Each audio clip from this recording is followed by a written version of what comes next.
بسم الله الرحمن الرحيم. السلام عليكم، ازيكم يا أهلاوية عاملين ايه؟ طبعا احنا بننعي أمح الدولي توفاه الله.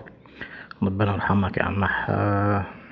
كان إنسان طيب جدا جدا، وكان بيعشق النادي الأهلي، وكان بيعشق لعيبة الأهلي وكان كل ماتش تلاقيه في ماتش الأهلي، فربنا يرحمه.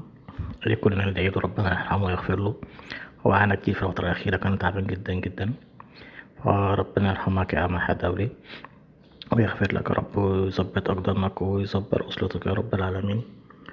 فياريت كلنا نقول فتحة كده مع بعضينا كده. أمح الدولي توفاه الله. ربنا يرحمك يا أمح. طبعا هيسيب فراغ كبير جدا جدا مع جمهور الأهلي ومع لعيبة الأهلي، فقدر الله ما شاء فعل. اللهم ارحمه واغفر له يا رب. اللهم وسع قبره. اللهم اجعل قبره روضة من الجنة وتجعلها فوق من حفر النار يا رب العالمين. اللهم ارحمك يا أمح. السلام عليكم.